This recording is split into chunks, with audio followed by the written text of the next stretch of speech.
ఈ చక్కటి సమయం దేవుడు మనకిచ్చినందుకు దేవుని నామము ఘనపరచబడును గాక. పరిశుద్ధ గ్రంథములో నుంచి మత్తయి సువార్త 11వ అధ్యాయము 28 నుంచి 30 వచనాలు మొదటిగా మనం చదువుకుందాము. చాలా చక్కటి ఆహ్వానమును యేసు ప్రభు మనకిచ్చాడు. ఆయన అన్నాడు, ప్రయాసపడి భారము మోసుకొనుచున్న సమస్త జనులారా నా యొద్దకు రండి, నేను మీకు విశ్రాంతిని కలుగజేతును. దేవునికి స్తోత్రం, హల్లెలూయా. ఎంతో అద్భుతమైనటువంటి పిలుపు. ఈ లోకంలో విశ్రాంతి లేకుండా ఉంటున్నటువంటి ఒక కాలం ఇది. బయటికి మనమందరము చాలా చక్కగా కనబడినను హృదయాలలో విశ్రాంతి లేనటువంటి పరిస్థితులు ఎదురవుతున్నటువంటి ఒక తరములోనే మనం ఉన్నాం. కానీ ఈ కాలంలో మనం ఉంటుండగా యేసయ్య చెప్పినటువంటి మాటలను మనం జ్ఞాపకం తెచ్చుకొని, సొమ్మసిల్లి భారము మోయుచున్న సమస్త జనములారా నా యొద్దకు రండి, నేను మీకు విశ్రాంతిని ఇస్తానని చాలా స్పష్టంగా ప్రభు మనతో మాట్లాడాడు. ఈ విశ్రాంతి అనేది లోకంలో మనము ధర కట్టుకునేది కాదు, వెండి బంగారాలతో కొనుగోలు చేసేది కాదు. యేసయ్య మనతో మాట్లాడినటువంటి విశ్రాంతి. ఈ లోకంలో ఎంత గొప్ప ధనవంతులు ఉన్నాయి, కానీ ఒక రాత్రి ప్రశాంతంగా నిద్రపోవాలని అంటే దేవుని కృప మనకు అవసరం. అంగీకరిస్తారా? మొన్నటి రోజు ఒక వార్త చదువుతూ ఉంటే ఒక మంచి కార్డియాలజిస్ట్ సుమారు 16,000 హార్ట్ సర్జరీస్ జరిగించాడు. ఆయన జీవితంలో ఎంతో గొప్ప అచీవ్మెంట్గా భావించి చాలా పేరు కలిగినటువంటి ఒక వ్యక్తి. కానీ 41వ సంవత్సరము హార్ట్ అటాక్ వచ్చి ఆయన చనిపోవడం జరిగింది. నేను అనేది, మన జీవితంలో మనం ఏది కట్టుకున్నా కానీ ఒక ఎక్స్పైరీ డేట్ అనేది ఉన్నది. ప్రతి ఒక్కరి జీవితంలో కూడా అది ఉన్నది. మన కాలము, మన సమయము గతించి పోకమునుపే దేవుని ఆనుకొని దేవునితో పాటు నడుచుకోవడానికి ఉన్నటువంటి తీర్మానం మనం తీసుకోవాలి. అందుకే యేసయ్య అంటున్నాడు, మనందరి జీవితాలలో బరువు భారం ఉందని ఆయనకు తెలుసు కనుక మీ బాధ్యతలను, మీ బరువును, మీ భారమును మీరు మోసుకొని నా యొద్దకు రండి, నేను మీకు ఈ అన్ని విషయాలలో విశ్రాంతిని కలుగజేస్తానని ప్రభు అన్నాడు. హల్లెలూయా. 4 విషయాలు పోయినసారి నేను ఇక్కడికి వచ్చినప్పుడు నేను గుర్తు చేశాను. మొట్టమొదటి విషయము, దేవునితో ఉన్నటువంటి నడకలో ఆయనతో పాటు నడుచుట, ఆయనలాగా నడుచుట, ఆయనతో పని చేయుట, ఆయనలాగా పని చేయుట. ఈ 4 విషయాలు కూడా మనం ఎప్పటికీ కూడా గుర్తుపెట్టుకోవాలి.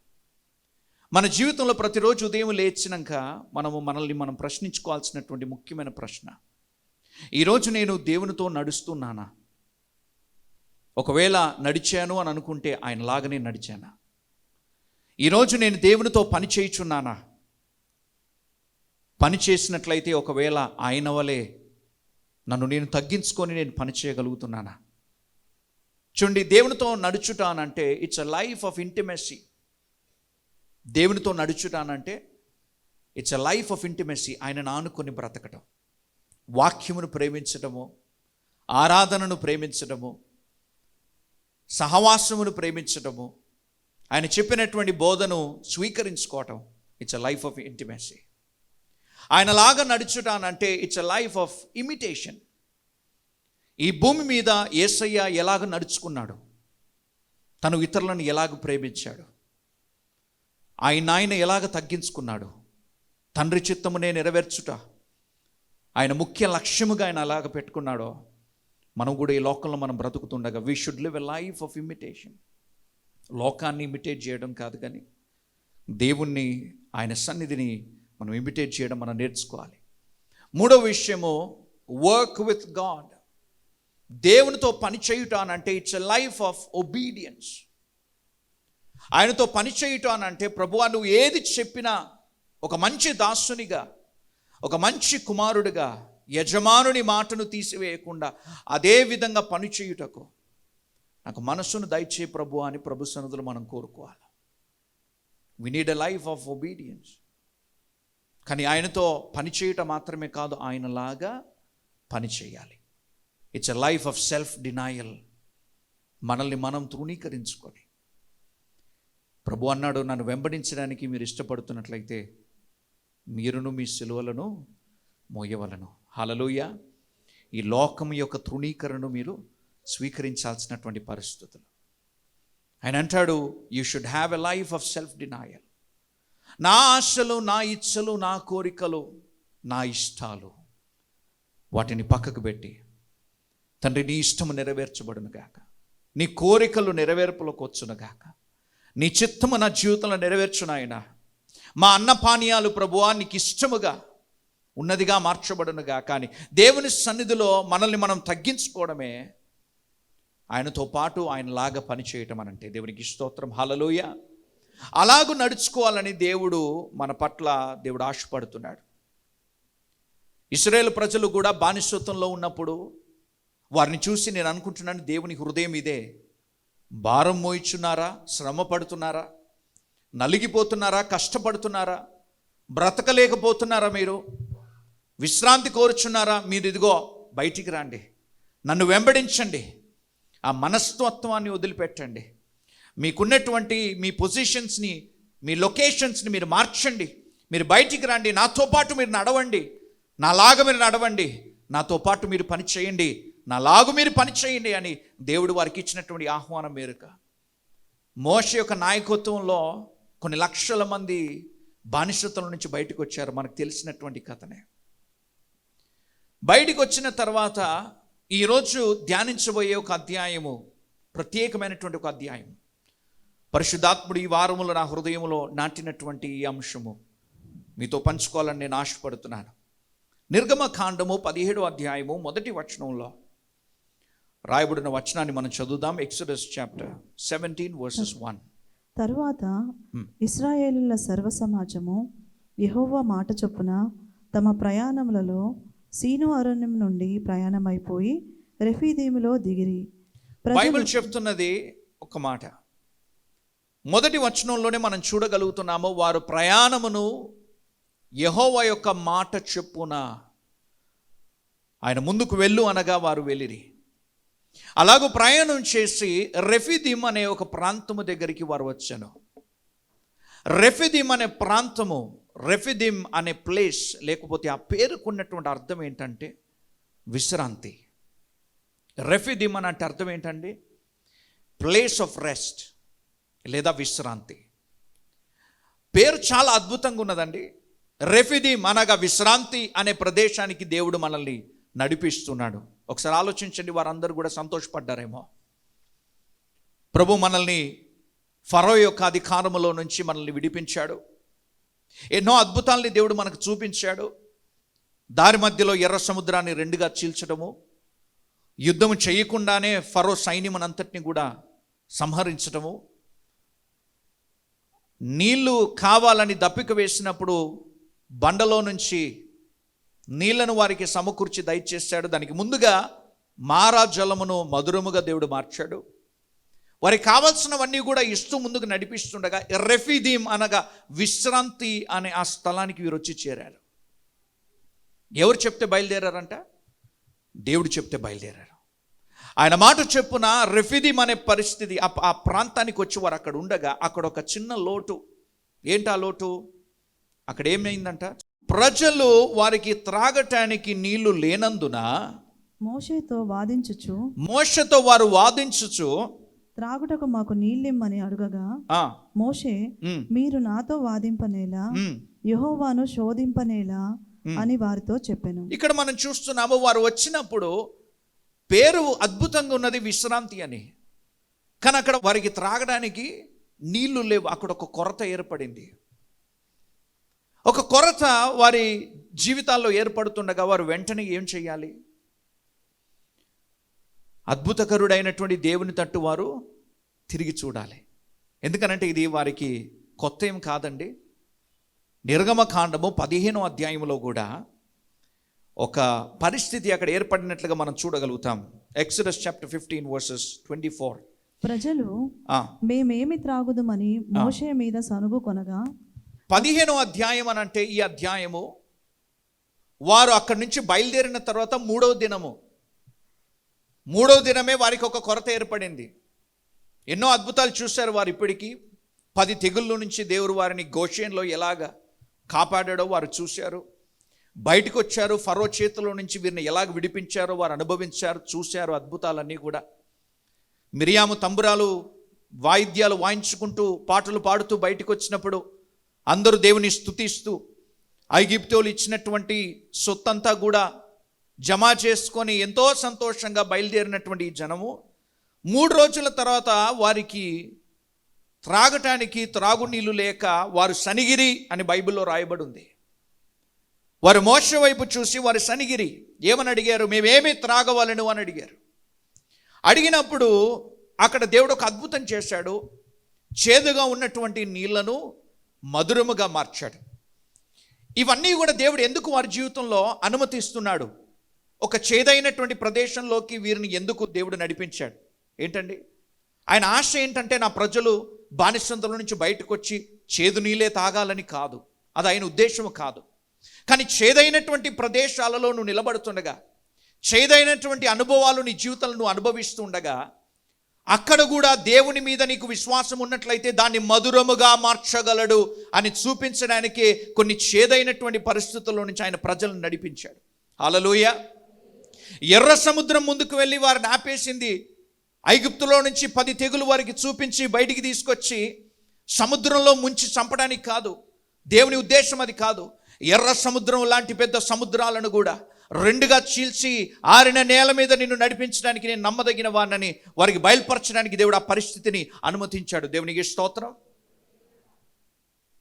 కొంతకాలమైన తర్వాత చక్కగా ఆ మధురమైనటువంటి నీళ్లను వారు స్వీకరించారు. కొంతకాలమైన తర్వాత వారు ముందుకు వెళ్ళారు. ఎలీం అనే ప్రదేశం వచ్చింది. 12 బావులు మంచి చెట్లతో అలంకరింపబడినటువంటి స్థలములో వారు చాలా చక్కగా విశ్రాంతి తీసుకొని అక్కడి నుంచి ముందుకు బయలుదేరుతూ ఉన్నారు. కానీ మధ్యలో ఇంకొక బాధ వచ్చి పడింది వారికి. వారికి ఆకలైందంట. వారు ఏమన్నారనంటే 16వ అధ్యాయము 35వ వచనంలో మనం చూడగలుగుతాం. వారికి ఆకలి అయినప్పుడు దేవుడు వారికి మన్నాను వారికి కలగజేస్తును. కానీ దానికి ముందుగా 3వ వచనంలో వారు సనిగే ఒక అంశాన్ని మనం చూడగలము. ఏమని చెప్తున్నారు? 16వ అధ్యాయము 3వ వచనము. ఇశ్రాయేలీయులు మేము మాంసము వండుకొని కుండల యొద్ద కూర్చుండి తృప్తిగా ఆహారము తినినప్పుడు యెహోవా చేతి వలన ఏల చావకపోతిమి. ఈ సర్వ సమాజమును ఆకలి చేత చంపుటకు ఈ అరణ్యములోనికి మమ్మల్ని అక్కడ నుండి తోడుకొని వచ్చితిరని వారితో అనగా. చూడండి, మారా జలమును మధురముగా మార్చినటువంటి దేవుని సన్నిధి వారికి తెలుసు. కొంచెం ముందు వచ్చిన తర్వాత వారికి ఆకలేసింది. వారు మళ్ళీ సనగడం మొదలుపెట్టారు. వారు అన్నారు, కడుపు నిండుగా ఉన్నప్పుడు అక్కడే ఫరో చేతిలో చచ్చిపోతే బాగుండయ్యా.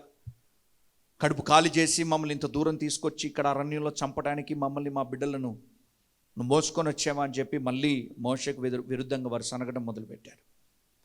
దేవుడు వారి మొరను విన్నారు, వారి ఏడుపును చూశాడు.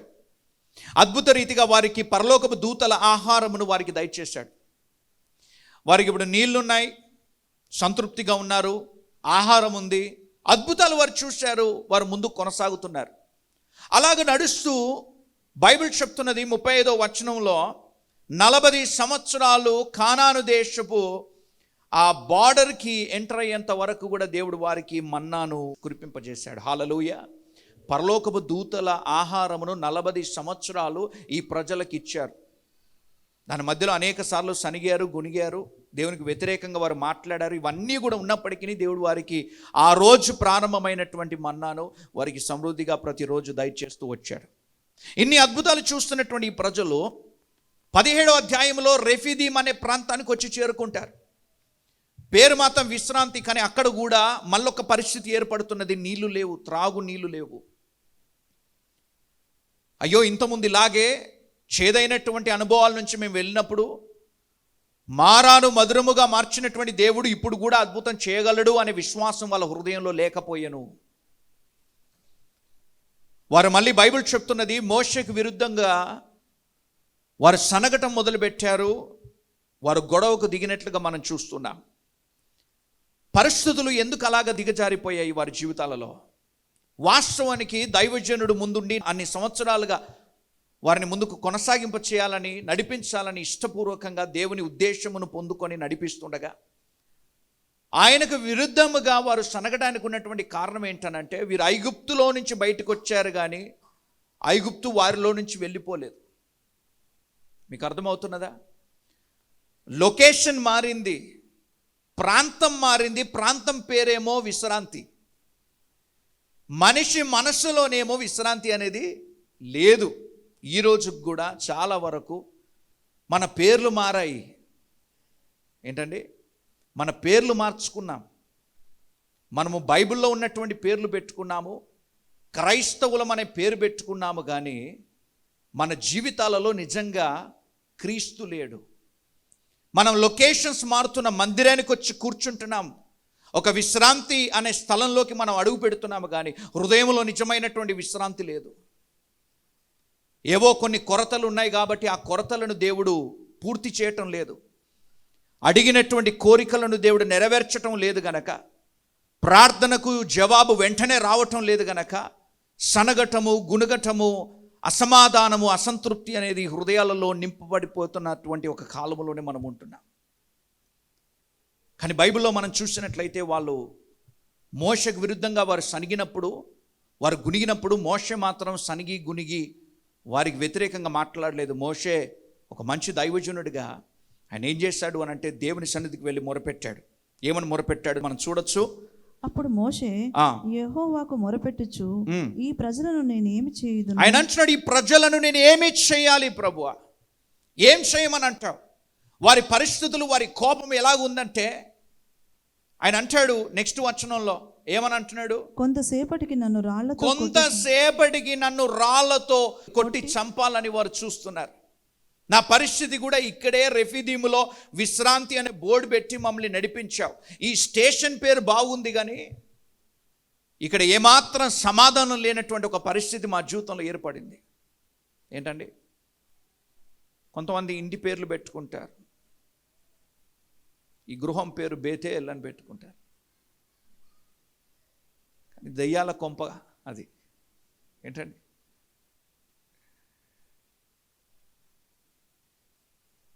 అనేక పేర్లు మనం పెట్టుకుంటూ ఉంటాం, కానీ లోనున్నటువంటి విషయాలలో ఆ పేరుకు సంబంధించిన ఏమీ లేనటువంటి పరిస్థితులు. వీరికి కూడా దేవుని మీద ఉన్నటువంటి విశ్వాసం కంప్లీట్గా చల్లారిపోవటం జరిగింది. మోషే ప్రార్థన చేశాడు, నన్ను రాళ్లతో కొట్టి చంపడానికి వాళ్ళు సిద్ధంగా ఉన్నారయ్యా, ఏం చేయమంటావని అడిగారు. 5 నుంచి ఉన్నటువంటి వచనాల్లో దేవుడు వారితో మాట్లాడతాడు. ఏమని అంటున్నాడు? అందుకు యెహోవా, నీవు ఇశ్రాయేలుల పెద్దలలో కొందరిని తీసుకొని ప్రజలకు ముందుగా పొమ్ము. నీవు నదిని కొట్టిన నీ కర్రను చేత పట్టుకొని పొమ్ము.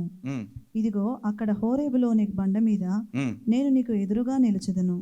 నీవు ఆ బండను కొట్టగా ప్రజలు తాగుటకు దానిలో నుండి నీళ్లు బయలుదేరునని మోషేతో సెలవీయగా, చాలు, అక్కడ నీళ్లు ప్రారంభమయ్యాయి. వారికి కావాల్సినవన్నీ దేవుడు సమకూర్చాడు. కానీ వారి యొక్క హృదయాలను మనం గమనించినట్లయితే ఈ సనగటం గుణగటం మానకపోవడానికి ఉన్నటువంటి కారణం ఏంటంటే విశ్వాసము లేదు. వారు ఎన్నో అద్భుతాలు చూశారు, ఇంకను విశ్వసించడానికి ఏంటి ఇబ్బంది?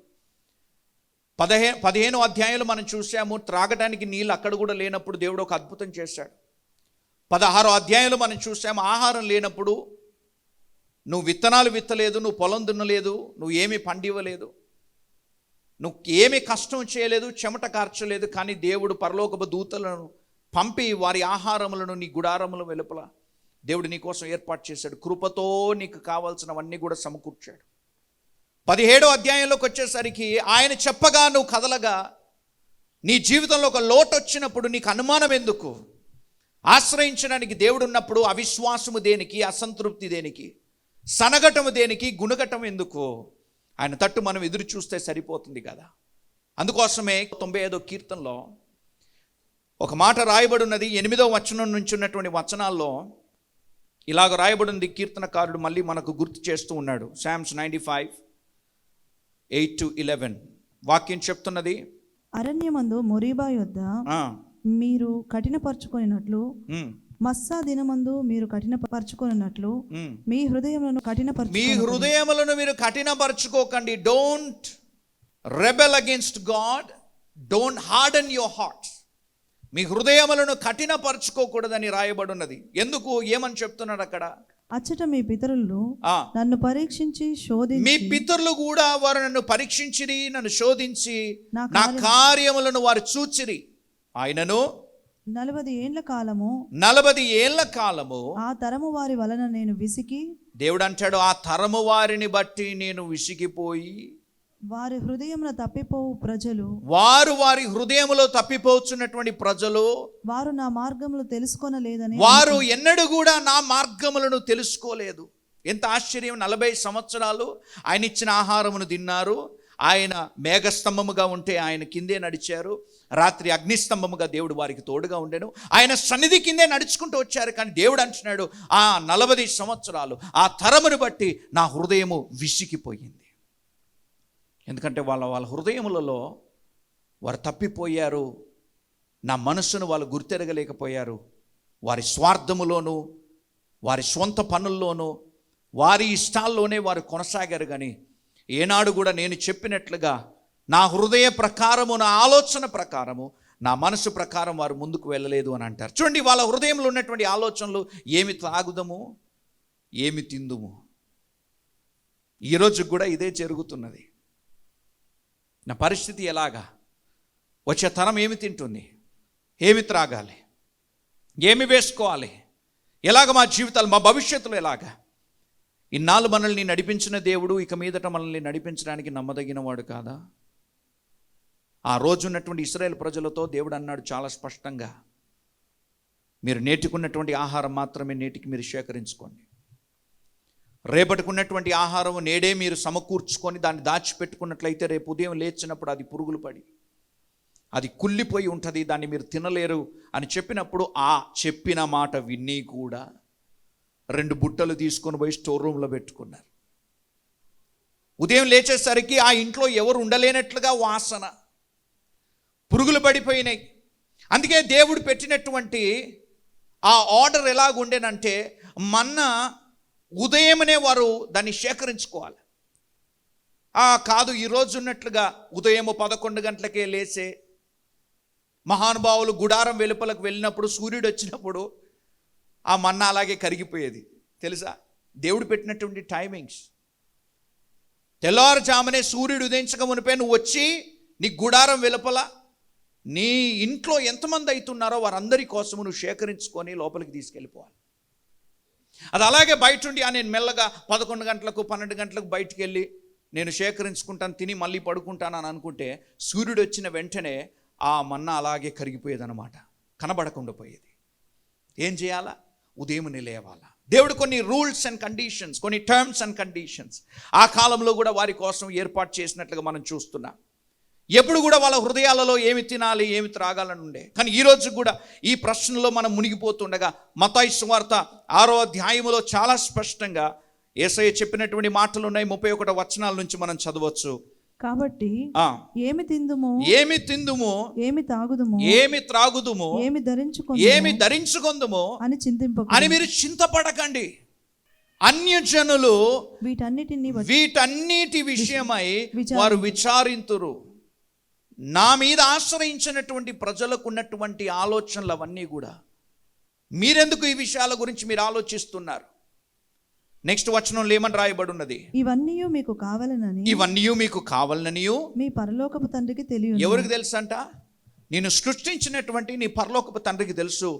నీకు తినడానికి ఆహారం కావాలి, నీకు త్రాగడానికి నీళ్లు కావాలి, వేసుకోవడానికి వస్త్రం కావాలి, ఉండడానికి నివాస స్థలం కావాలనే విషయాలన్నీ కూడా నీ పరలోకంలో ఉన్నటువంటి నీ తండ్రికి తెలుసట. కాబట్టి ఇంకేమని రాయబడింది నెక్స్ట్ వచనం? కాబట్టి మీరు ఆయన రాజ్యమును ఆయన నీతిని మొదట మీరు వెతుకుడి, అప్పుడు ఇవన్నీ కూడా మీకు ఏం ఇబ్బంది లేకుండా అనుగ్రహింపబడును. దేవునికి స్తోత్రం. హల్లెలూయా. చాలా స్పష్టంగా రాయబడి ఉన్నది. First seek ye first the kingdom of God and his righteousness. First మనము కనిపెట్టాల్సింది దేవాని సన్నిధి, నీ నీతి మార్గంలో నడుచుటకు నీ కృపను దయచేయమని ప్రభు సన్నిధిలో మనం అడగాలి. హల్లెలూయా. మనం ప్రార్థన చేయబోతున్నాం. అందరూ ఏకీభవించండి. మమ్మల్ని మిక్కిలిగా ప్రేమిస్తున్న మా ప్రియ పరలోకపు తండ్రి, ఈ సంఘానికి శిరస్సు నీవై ఉంటున్నావు.